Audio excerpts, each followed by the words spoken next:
Every day I'm shuffling.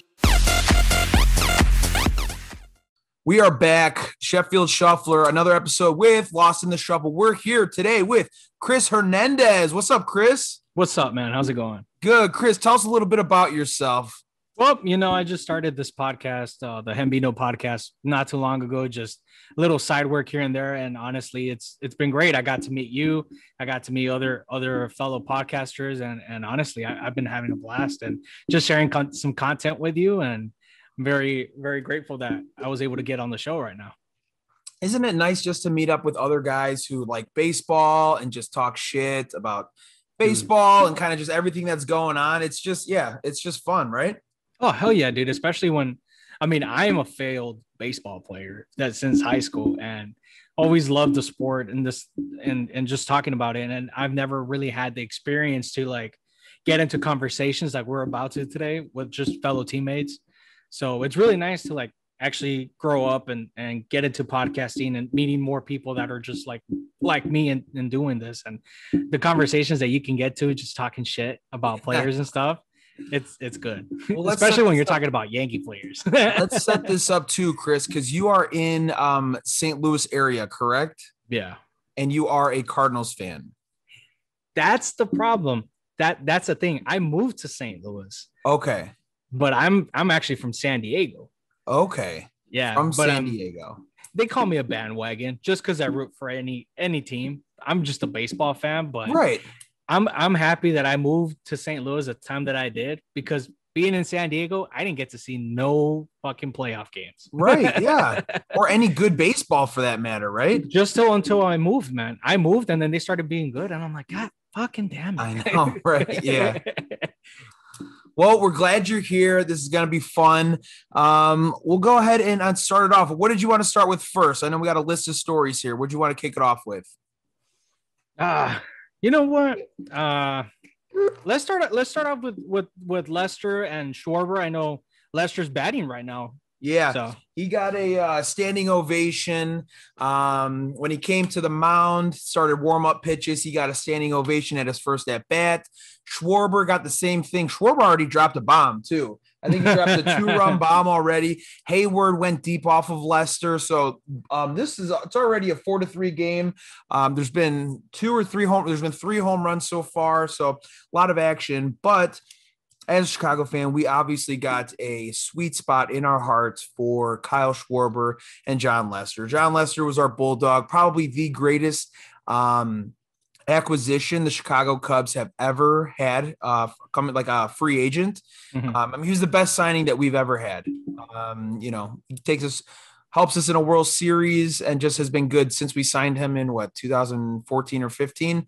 Yeah. But it was awesome. And then just Kyle Schwarber, developing him, coming from University of Indiana, transitions from catcher to outfield.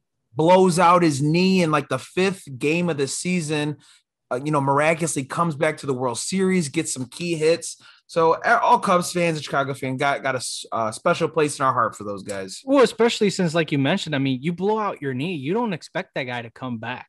Right. And the way that he came back swinging in the playoffs without playing for a couple months, it's things that you, like you said, you find a special place in your heart for that team. I myself, you may hate me, I'm not a Cubs fan. I'm from the south. That's fine. I'm from the south side of Chicago. You can see a little tattoo here. Yeah. So I got family down there, but being how the Cubs have been playing the past few years, you got to have a sweet spot for them. They went from not winning shit for 100 and something years to coming back and being a competitive team, especially in a very competitive division with the Cardinals always, the Cardinals always going into the playoffs, the Brewers making a push for it. And obviously the Reds. And it's a really good division, and it's good to see that they're competing against them, even though right now they don't have that top elite team. Yeah. But, they're still young players, or eventually you're going to get back into that shape that you want them to be. But I can only see great things for the Cubs coming ahead. Well, it's just like anything, right? It's very cyclical. So ideally you get homegrown talent, you build it up, and what you want is to get it all on the field, just like we had. That's why our farm system was depleted, because all of our talent was on the field, and that's what you want. And then you get that small window, and you got to capitalize, because that window is 3 to 4 to 5 years, and then it's gone. And that's kind of how you see it now. Now you have to rebuild. You got to go get talent. You got to plug in pieces and kind of get creative, because every team is going to have to go through that rebuild, you know? Yeah, I mean, look at the White Sox right now. Just going down to the south of Chicago, they traded off their best player Tatis for the James Shields trade. Yeah, it was a shitty trade. That's gotta hurt. Yeah, I mean, they were like, let's go for the good pitcher. He's got a World Series, this and that, and it just backfired on him. Yeah. So I mean, obviously, you still want to you're still trying to rebuild. But it takes a hit sometimes. Sometimes it takes a little bit longer than it used to. I mean, I know the Red Sox were trying to rebuild this year, and they have one of the best records in Major League Baseball. Right, yeah. So, I mean, you never know exactly when that's going to click. Mm-hmm. And how talented your young guys are, how well they get along, the culture in the clubhouse. Like, those are all important things to contribute to success. They might not be the only factor, but they definitely contribute to it. You know what I mean? Yeah, exactly. Yeah. So that's exciting. We'll see how this pans out. But yeah, it's always good to see, former players come back. I mean, sometimes, you'll see fans that'll boo, when they come back, boo. And it's like, all right, guys, it's not like they chose to leave. It's like we didn't choose to give them a right contract or whatever. But it's nice when it's like a mutual separation and everybody's happy. Yeah, exactly. It's not like he left with bad blood or anything like that. So right. Hey, going off of bad blood, let's lead into this. Manny Machado yesterday, who has a track record of questionable dirty plays, took a perfectly legal slide in the middle of the base path, right, to break up a double play, which he does. It's a legal play to break up a double play, which he does, and they end up actually winning that game. So Jace Tingler, the manager for the Padres, came out and defended Machado pretty hard and said, I think that play won us that game. He took out the double play. We go on to win that game. We're trying to win. We're down 5 guys. We got 5 injuries. But it's just, if he didn't have that track record, I think it'd be a little bit different, Well, yeah, especially if and I was actually talking to one of my buddies here in St. Louis that he's a huge Cardinal fan. I'm like, what'd you think about it? He's like, you know what? If the second baseman would have gotten hurt, then it would have been a different story. Right. But if they both came out clean from it, we're like, fuck it. It was a rough play. It is what it is. But now, like you said, it's totally okay to break up a double play. But I think he made the best choice of actually sliding, trying to get out of the way, because it was just impact. Right. So he tried to avoid it. It slid. And I think it would have been better. He did good about doing that than actually just ramming straight into him, just kind of like Abreu did. Yeah. Or Albert Bell in the 90s, right? Yeah. Yeah. Forearm shimmy, right? Yeah. So, I mean, I think he did the good thing about it, but like you said, he has that track record of just being a dirty player. Yeah. So, I mean, it wasn't anything like the Chase Utley slide. So right. Yeah. And then, like those past plays, like when he stepped on Jesus Aguilar's ankle on first base once. And that kind of stuff just leaves a dirty taste in your mouth, just because, you don't want anybody to get hurt. I mean, I love aggressiveness. I love the slides. I think there should be broken up double plays and stuff like that. It just looked strange because nobody slides in the middle of a base path. You know what I mean? Yeah, exactly. And it's all instinct. I mean, it's not something that you're thinking of. So it's kind of unfortunate that people see it that way. And especially, like we talked about it before, how there's new fan bases into baseball. So a lot of people never really got to play a lot as they were younger, and they don't really understand how the game can be aggressive from time to time. Right. But I mean, I was actually talking to some of the college coaches that I know, and they basically, I mean, it's a legit slide. I mean, yeah, it looks kind of dirty, but it's well, a rough play. Rules, right? Yeah, exactly. Yeah. So yeah, I'm okay with it. I guess, because it's legal, but it's just like of course it would be Machado. You know what I mean? Yeah, exactly. It's that track record that that you said. It's like, oh, fuck. Right. So yeah, that was going on in San Diego. How about a little bit south in LA? How about Albert Pujols going to the Dodgers? What do you think about that? Especially, because I thought the move that made sense would be to bring him back to St. Louis to finish the season where he started in St. Louis. I think that would be the perfect storybook ending. Didn't end up that way. You know what? I actually talked about this on my last episode on the podcast, and it was kind of unfortunate because I thought I actually thought he was going to end up with the Orioles, just being the first baseman, being a guide to Mancini. I mean, they're not a great team, but yet they have a lot of great young players that need some motivation from somebody like him. Mm-hmm. So we talked about it. My buddy, Rolando Sanchez, mentioned that he doesn't think he was going to play for the rest of the season. I don't know if you know, the Dominican Republic Olympic team was trying to get him to go play in the Olympics. Oh, okay. So that was also an option he had, but going to St. Louis, we all talked about it. I mean, that was the talk in the town. Honestly, Albert coming to St. Louis and finishing off his career here. But right. I mean, would he really get any playing time? You get Goldschmidt on first base. Other than being a bench player, he'd be doing the same thing he was doing in Anaheim. But that's the thing, though. So he's like, with the Angels, oh, I don't want to play off the bench. Okay, well, I want to get traded. Okay, go to the Dodgers. You want to play off the bench? Yeah, I'll take it. Like, you're going to be doing the same thing with the Dodgers. You know what I mean? It makes sense with all the injuries that they have right now. Yes. But I think if they do come back, Bellinger, McKinstry, I mean, I understand why that makes sense because of those injuries, but more than likely at the end of the season, middle of the season, he's going to be coming off the bench. Yeah, so and then it gets back to the point that, I mean, he even mentioned it in the conference today that he had a lot of gas left in the tank. So, yeah, this is not going to be his last year straight off the bat. Now, is he going to take a pay cut to go to St. Louis and be that player to play off the bench and end off his year with Yachty? That'd be the great Cinderella story.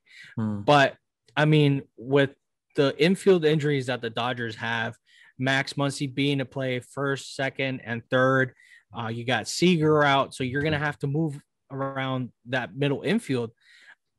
As soon as I saw that they picked up Pujols, I was like, you know what? That kind of fucking makes sense. They need an everyday first baseman. Right. And he's available right now. And shit, it's Albert Pujols. Right.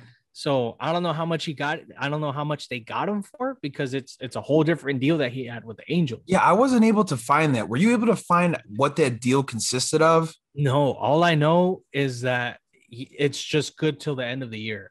Now, he did mention that he offered his services to the Cardinals and that he basically wanted to not be an everyday player, but he wanted to have some at bats, like consistent at bats.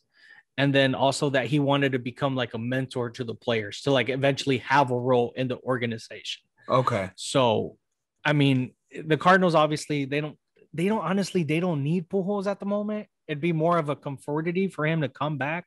Right. So, I mean, I find a spot for him to fit in. Yeah, right? exactly. And that the team the Cardinals are clicking right now. So it kind of be fucked up if you add somebody else to the mix. So I honestly think he's going to just finish off the season with the Dodgers and just maybe go to St. Louis next year. Yeah. That's the way that I would think of. So you do think he's not going to be done after this season? The way that he is and the way that he sounded today in that conference meeting, I doubt it, man. I mean, he's one of those players that in the Chris Rose rotation, they kind of mentioned it, that he has to analyze himself where he's at in his career. Obviously, he's not that top guy anymore. So you got to see where you at, how much you can get offered, how much playing time you're going to go. Just look at Pablo Sandoval. He's coming off the bench, and that's all he's been doing for the Braves. Right, but he's been raking too, right? That too. Yeah. So that's the thing about Pujols is I don't know if he thinks he's going to get that kind of money because my name is Albert Pujols. But when you look at his numbers and his average, I mean, there's a reason why he wouldn't get every day at bats, you know? Yeah. I mean, the worst part of the contract was the second half of that. What was it? A 10-year, 13-year, or 10-year deal, right? Yeah, and that's where the Angels kind of fucked up. I mean, he was what, 33 years old? Yeah. When they gave him a 10-year contract. It's like, Right. dude, come on, like you're seriously gonna expect that many good years from him? Well, I don't understand these long contracts, period. I don't care who you are, how old you are. When you put that much time and invest, I mean, name a 10 plus year contract that worked out. The Giancarlo Stanton got one with the Marlins. They pitched him off, right?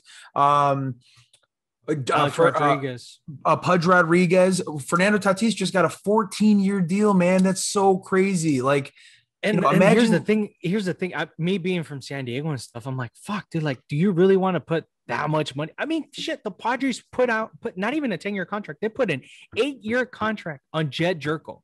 Where the fuck is he now? Yeah. Was he really that great of a player? No. Exactly. Like, why are you going to be throwing this much amount of money? I get it. He's a young star, this and that. Give him the 5-year contract. Have to see how he develops. He's still, 23 years old, 22 years old? He's got a lot of seasons ahead of him, man. And you're expecting 14 good years from him? Right. Fuck.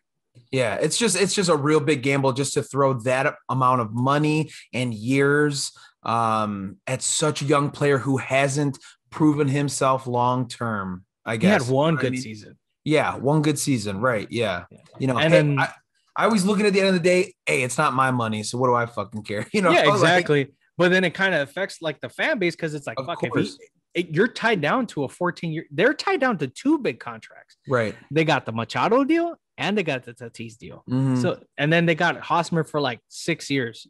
So okay. It's like, okay, they're tied down with a shit ton of money. And it's like, you better expect good shit from these players because otherwise, if you don't get a World Series, it's just a failure.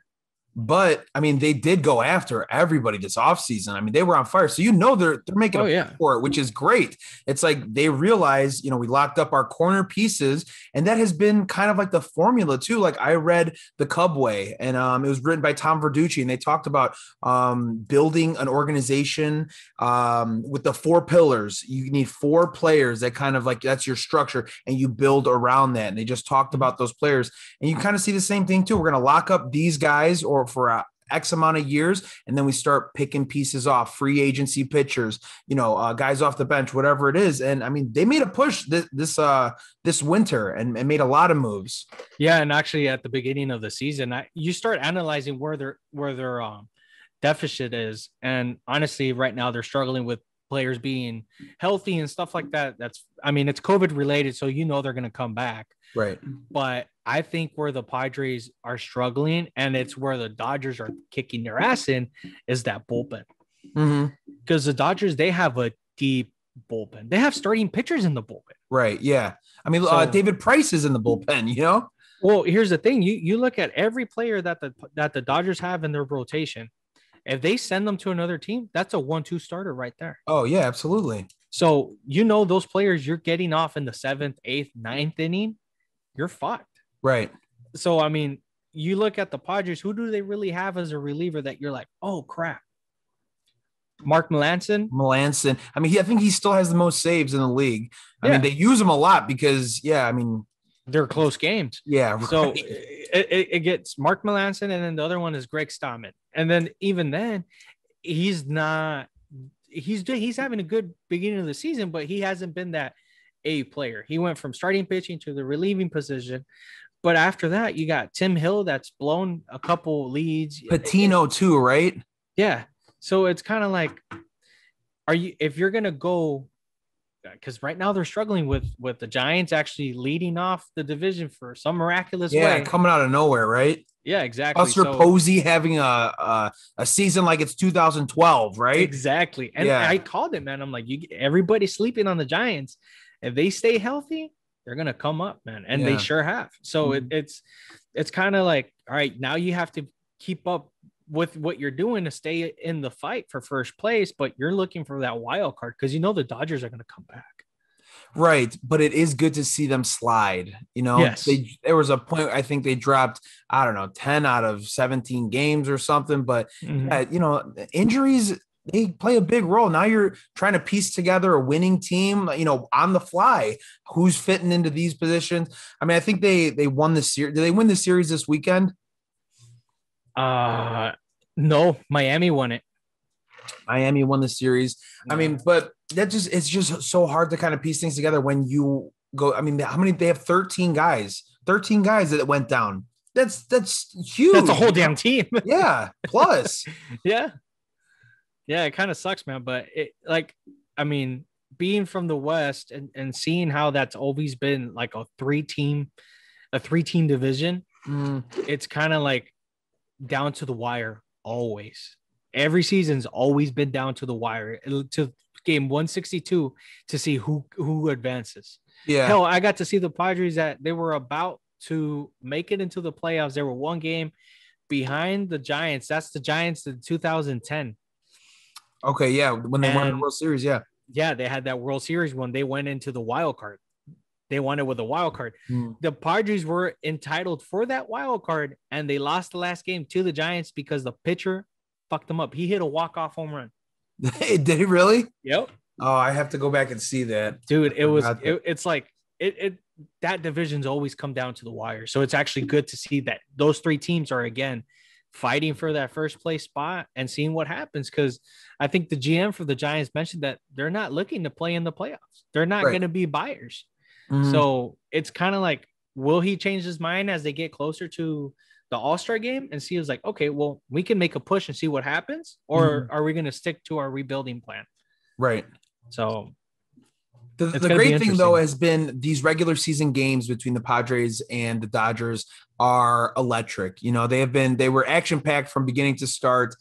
Something always happened. Benches cleared, home runs, taunting. It's just got that playoff atmosphere in the middle of the season, you know, in the middle of April or May, which is awesome. Yeah, exactly. I mean, those games, man, I stayed up till 11:30, 12 watching these games. Yeah, those are rough on the West Coast, man.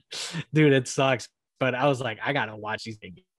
I would wake up. I didn't even finish them. I fell asleep watching them, wake up and seeing like, fuck, the Padres lost. Yeah, so, right. I mean, it's good to see that those type of games are what's getting new fan base and having baseball come back to life. Because, man, there were some rough years that people just didn't give a shit about it. Right. Yeah. And I think that's the same like with hockey. I think baseball and hockey are diehard sports. I don't think there are too many casual baseball fans. There's too many casual hockey fans where you'll watch another team that's not your home team. You know what I mean? Yeah. Yeah. I get that. But hey, how cool are those new Marlins jerseys? Do you like those? Dude, they're nice. I like them more. I like the Marlins, the city, the new uniforms that they have better than the Boston Red Sox one. Oh, I thought those were so ugly. I thought they were UCLA. The yellow ones, right? Yeah. I thought it was UCLA, man. I was like, what the fuck are the Bruins playing over there? Yeah. Yeah. So can you speak more onto like what it is? Because did it say it was like a Cuban something? Those jerseys? Yeah, I guess it was. I kind of read into it, and I guess it was from like they were inspired from a 1950s Cuban team. So they kind of went off with. I kind of saw like the logo of it, and it has the same color, same everything. It's kind of cool because obviously Miami's a huge Hispanic area, right? So there's a lot of Cubans, a lot of Puerto Ricans. So you want to feed into that fan base. So it's kind of nice that they're involving the Latin heritage into that and bringing it up to life, especially with those vibrant colors, man. They look really nice. Yeah, I'm excited to see those. Those look really dope. Yeah. And then when are they going to wear those? I don't know, honestly, because I know Boston was the first team that wore them, and then I think they wore them. They wore those jerseys for the anniversary of the Boston Marathon. Right. So they wore that for that. I don't know when Miami's going to wear them, though. Yeah. So it'd be nice to see because those, I mean, they're fresh, man. They're looking nice. They look really nice. I'll have to ask my boy Jazz Chisholm, see what he says. Oh, dude, I fucking saw that. He was like, "Hey, let me have some of those jerseys." I was like, "Damn!" I know, dude. I got so excited. Yeah. So, my brother, because I usually like design all the shirts, but I need some help, dude, because I'm always just running this stuff by myself. So I told my brother, I was like, yo, draw something. If you want to draw chat or Jazz, I was like, yeah, that'd be dope. So then we put it up on the site and then just tag him in it. And then I'm just like looking at my notifications, dude. It says need a couple. And I was like, holy fuck, dude. He saw that. Yeah.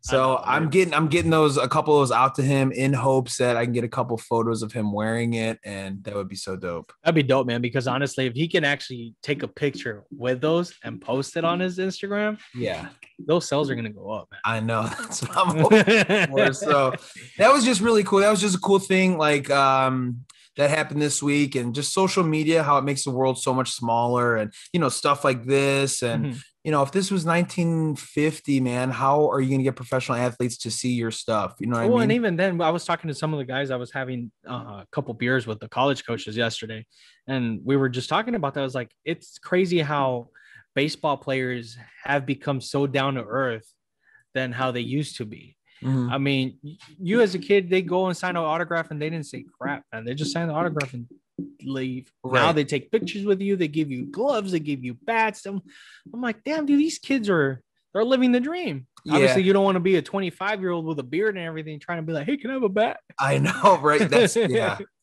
But I also think too, because a lot more eyes are on them, with photos and videos. Social media. Yeah. If you're an asshole, a lot of people can see that, right? Yeah. Well, just what happened to Papelbon. Remember that?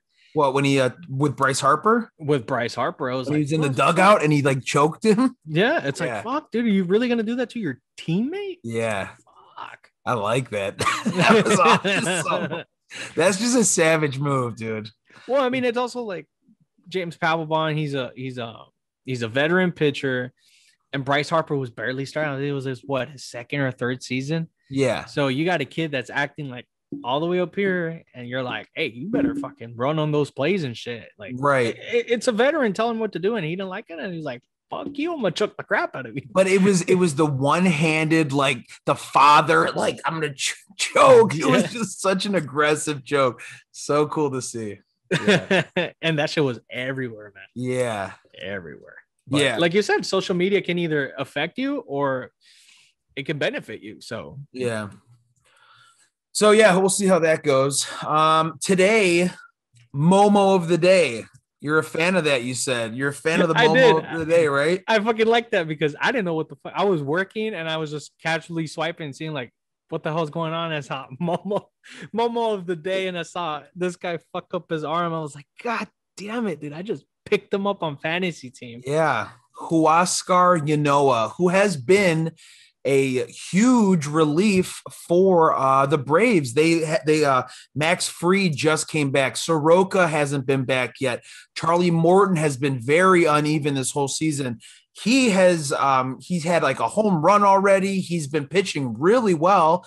And then he gives up 5 runs, 9 hits in 4 1/3 on Sunday, gets pulled, punches the dugout bench with his pitching hand and breaks it. So now he's out a couple months. Yeah, exactly. And it comes back to like, dude, it's baseball. It's not always going to go your way. You're going to have good games. You're going to have bad games. It's good to show emotion, but it's like, fuck, dude, do you really want to fuck up your pitching arm?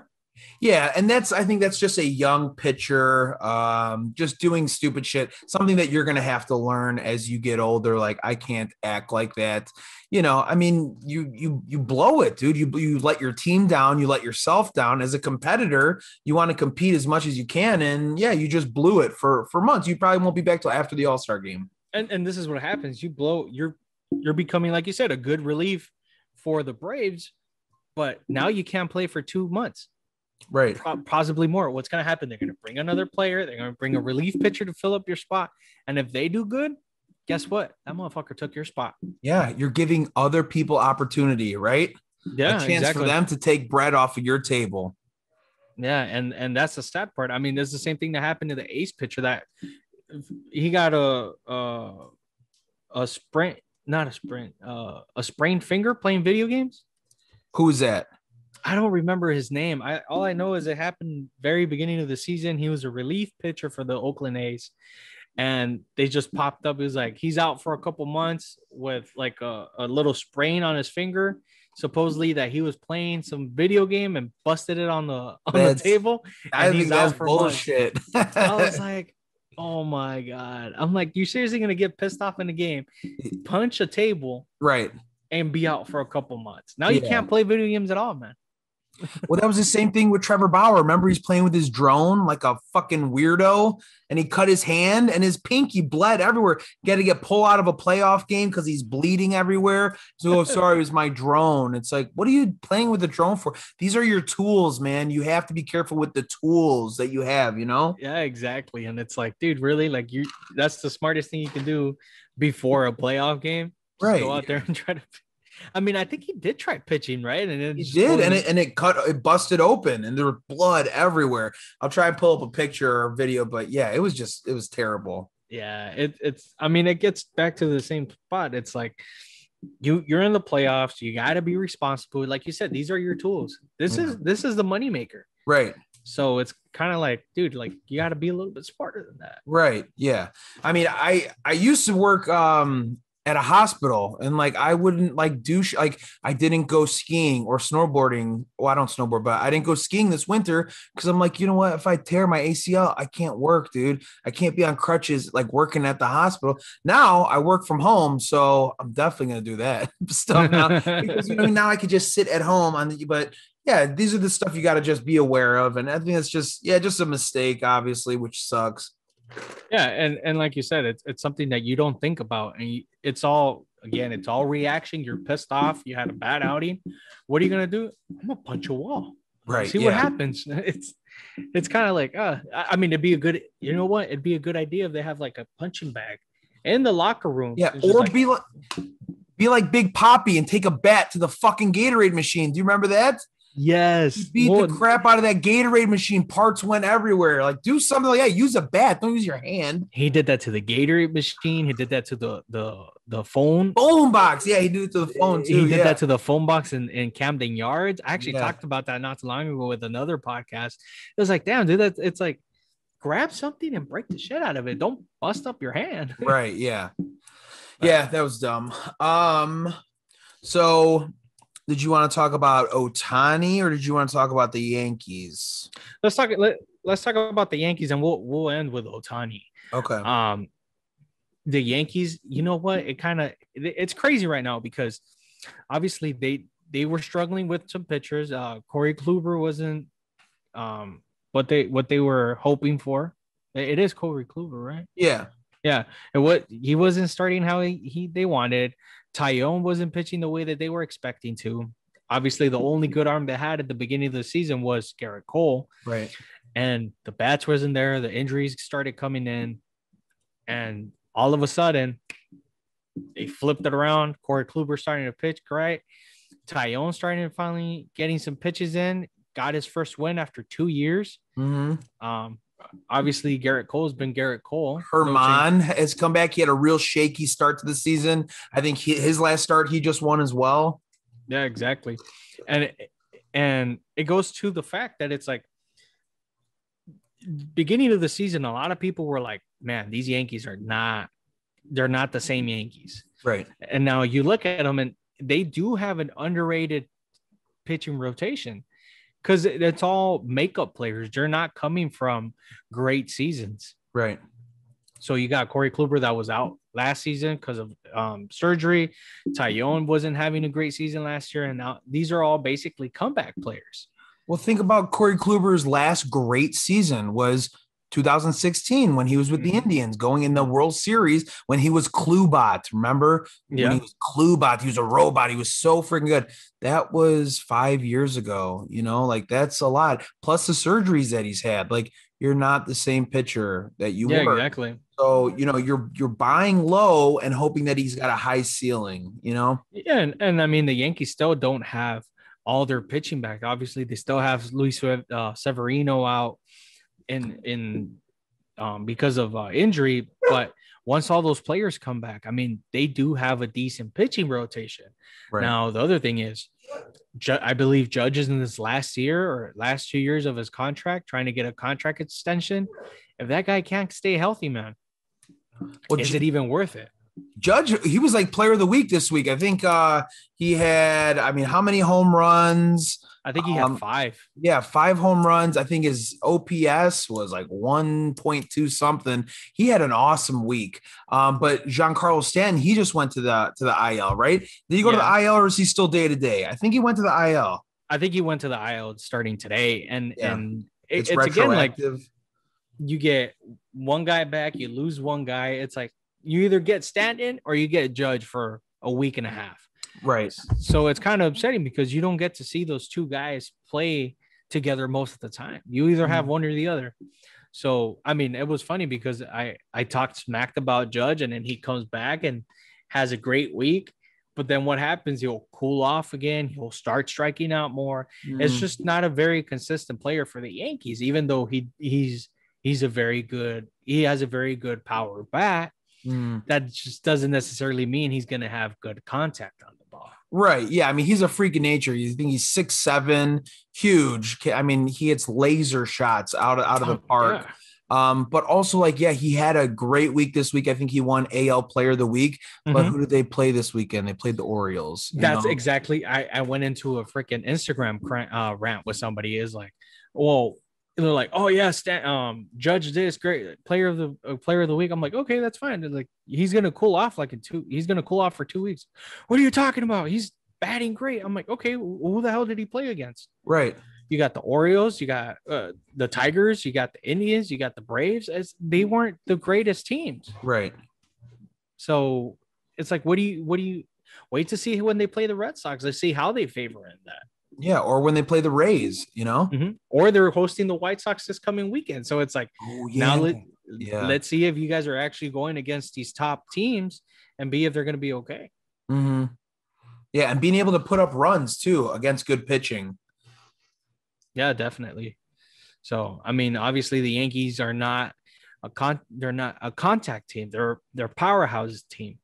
So, I mean, that's the reason why they picked up Odor. Odor's that hasn't been a great at bat, and they picked him up just because he has power. So it's worked out for him. But again, you don't have that contact player anymore. So you don't have the Jeter, you don't have the Hideki Matsui, you don't have those guys anymore. Right. Guys that are getting on base that are setting the table for your powerhouse. It's pretty much just living and dying by Gary Sanchez hitting a home run or Clint Frazier coming up big. But yeah, I know what you're saying. Yeah, you're just expecting that big at bat, and sometimes it never comes, man. Yeah. So who had a big at bat this weekend? Who? Ohtani. I lost. Oh my God, dude. I had a parlay with the Cubs and the Red Sox, and Cubs won 5-1. I'm watching the Red Sox game, top of the 9th inning. Matt Barnes comes in, who's been lights out all season. Yep. Matt Barnes has been one of the top closers all season, and he is down to their last out. Of course, Trout finds the only green spot in between 3 defenders, gets on base, and then Ohtani hits a bomb to take the lead, and they end up winning. They're winning the game. And it's crazy because, like you said, Matt Barnes has been lights out for the Red Sox. I mean, I had him on my team, and I was like, dude, this guy's just doing great. Nobody expected him to be the way that he's playing. Right. And Ohtani just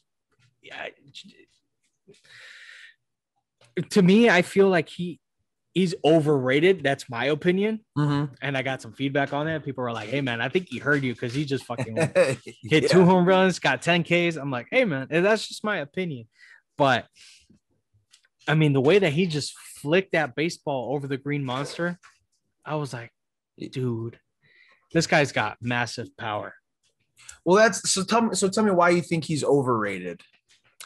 It's just the fact that you go from him being an outfielder in Japan, being able to see a little bit more of a baseball than most pitchers do. It's kind of like, all right, you guys are showing that this guy's a pitcher hitter, but he also played outfield and stuff.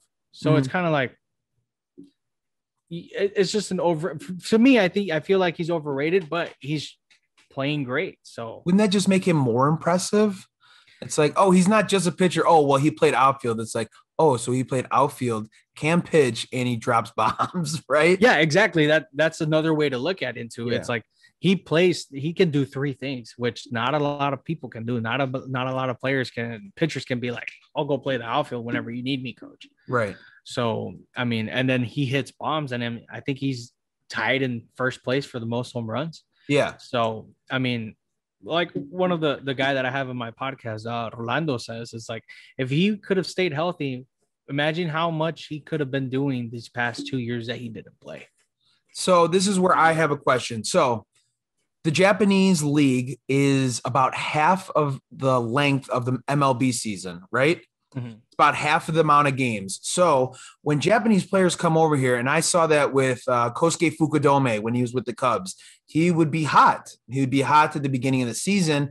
And then come the dog days of summer till the end of the season, he really struggled because I don't think they're primed for that long season. And he hasn't played a full season yet. So I am going to be curious to see how consistent he's going to be throughout the year because they're not used to that many games. Yeah, exactly. And it comes also to the time that you got Joe Madden as a manager. So he's those type of managers is a little bit more open-minded to it, that he'll let them pitch and bat the same game, or just like he pitched, batted, and then after he was done pitching, all right, you go to the outfield. Right. So it's like all those things is like, are you helping him? Or you should probably just sit him for a game or two, let him get some rest, go back into pitching, and then outfield some other times, or DH, whatever they're doing with him. So like you said, because I mean, the season is longer than the Japanese league. Mm-hmm. So will he struggle? Because he hasn't played a full season. Right. So will he or struggle? Stay healthy? Or stay healthy. So will he continue this streak that he has, or will he slow down? And then that's where the talks that people that like me are having, they're going to be a lot worse. Right. So they'll be like, oh, you can't be doing both things. You got to focus on one, this and that. It's like, all right, like if I was Joe Madden, I'd be like, all right, but let's slow it down a bit. I want to keep you healthy. And hope to see if we can get back to first place. I think the Angels are in dead last right now. Yeah.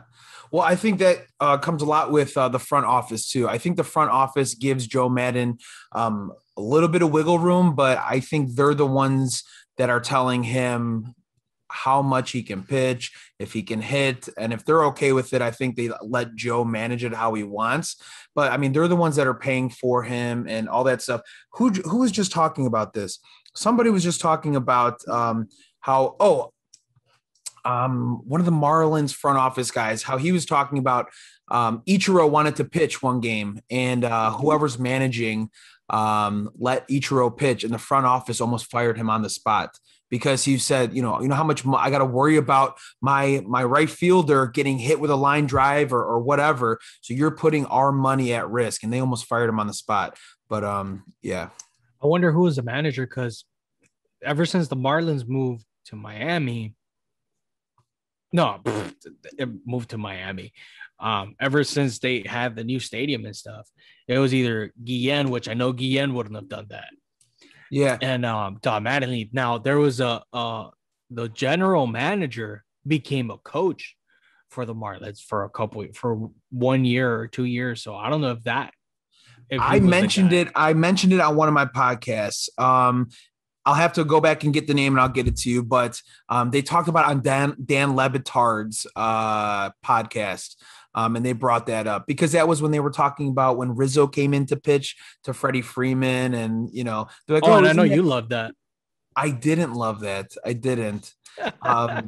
It would be, when I would like that if, we won the game, if we won the series, we're getting our shit kicked in. I don't care to, everyone's like, oh, let's have fun. And Freddie I hate that. When we're when they're losing, I don't want to see that. I don't want to see you having fun when you're losing. Yeah. And like you said, I mean, there's some managers that won't want to risk an arm, but it's like, at this point, it's like, dude, put in somebody that doesn't see that much work, or that needs a little bit more work, throw him to the Lions and see how he does. Right. No, I get that. I get it to some degree on both sides. Yeah. But yeah. So what do you got? What else you got coming up, Chris? Are you going to record sometime this week as well? I'm gonna try to. I have a busy rest of the week. I'm gonna try to see if I can get something midweek leading up to the series on the weekend. It'd be nice. I have my buddy, the guy that I filmed the podcast with, Coach Orlando, his college team from Arizona, which I'm repping right now. They gave me a hat and everything. What school is that? I know it's in Mesa. I honestly don't remember the name. Okay. It was just, it's freaking long. I don't remember. That's okay. But they're playing here in Missouri for a couple days, and I got to see them and hang out with them yesterday. Met some of the guys. So they're playing regional tournaments right now for the NIAA. So that's interesting. So hopefully I can see if I can do the show midweek, but obviously I have some partnerships that I'm trying to work with. I'm trying to see if I can do some giveaways here and there, and trying to see if I can get some people on the show, man. I got I got to be on yours right now. Hopefully you can be on mine sometime soon. Yeah. I got people from House of Highlights. The director of that wants to be on the show. Nice. So yeah, I was like, fuck, yeah, you can come on. Yeah.